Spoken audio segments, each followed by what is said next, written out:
我覺得喺台灣讀書嘅嗰段時光，喺我目前嚟講係我人生最美好嘅一個時期咯。係。其實我覺得台灣俾我感覺非常之舒服咯，好有人情味，好温暖嘅。基本上我嗰陣時第一年 E1 入學之前，其實海華服務基金已經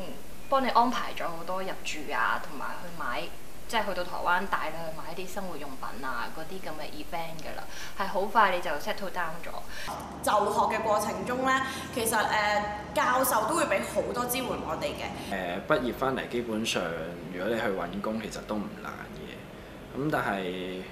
當然，如果你話譬如我讀獸醫啊、農務啊、植物病理啊嗰啲更加專嘅科，咁香港可能未必會有開嘅。咁其實翻到嚟，雖然少呢一類型嘅公司，但係如果你揾到嘅話，你就會成為嗰一科嘅專才。咁其實對於揾工都係一個好事咯。你話揾工都唔難嘅，基本上我而家第一份工啦，我係喺台灣就 Sky 都未嚟到香港，我仲係即係啱啱畢業喺度 honeymoon 緊咁樣嘅時候，就 Sky interview。就已經揾到㗎啦！呢份工係一翻嚟香港第二日我就即刻就入職咁樣咯。你話係咪十分之難揾工呢？咁小學老師嘅話呢，咁就並唔係嘅。始終你出過去讀書，你個眼光一定會比其他如果譬如就咁喺 local 香港咁樣讀嘅同學仔眼光會比較闊啦。咁亦都你嘅處理啊、應變能力啊，亦都會比佢哋好嘅，我覺得係咯。咁最緊要係靠自己執生咯，出到嚟都係。其實翻到嚟香港之後啦，好多香港人你反而如果你用英文嗰啲醫學詞彙同佢溝通，佢哋聽唔明你講乜嘅。所以喺台灣讀獸醫，我覺得其中一個 bonus 嚟嘅，就係你都會學埋嗰啲醫學名詞嘅中文。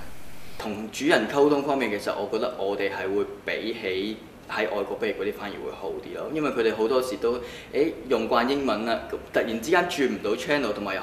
有好多 terms 佢哋唔識轉翻嚟嘅，所以其實有一個優勢就係會比較容易同香港嘅客人容易溝通到。其實我都好建議學弟妹會揀台灣升學呢條路嘅，因為台灣畢竟消費啊、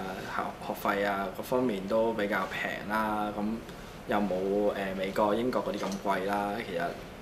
對於香港有啲家庭個收入唔係好高嘅，其實都可以值得考慮啦。台灣讀書嘅學費係仲平過香港嘅，即係講緊你一年頂多可能揸學費2萬蚊港紙，可能你已經係可以讀到咁樣樣。咁但係你講緊如果你喺外國去讀獸醫嘅時候，嗰個差別可以講緊係10倍嘅嗰個學費，即係你講1年20-30萬你走唔甩，咁唔好話計嗰啲 living standard 嗰啲其他住宿啊嗰啲開支咁樣樣啦。咁如果你喺外國讀，你講緊你要幾百萬。咁第二樣就係、其實台灣嘅高等教育其實都做得唔錯嘅。其實台灣嘅學歷有好多都喺國際上面排名都幾高嘅，就好似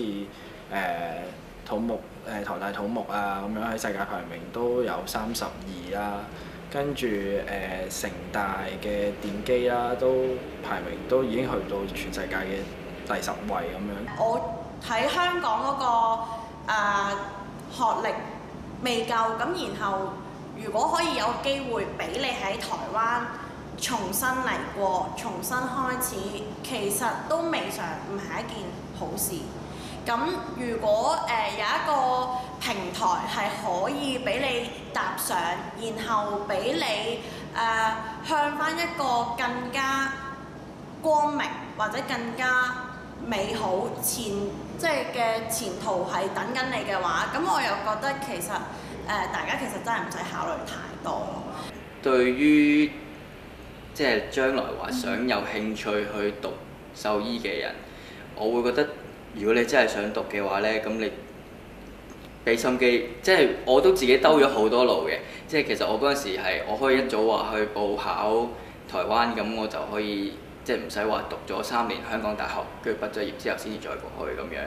其實我可以咁做嘅，但係係咯，咁屋企因素又有啦，有好多因素嘅。但係唔好放棄自己嘅夢想咯，我覺得。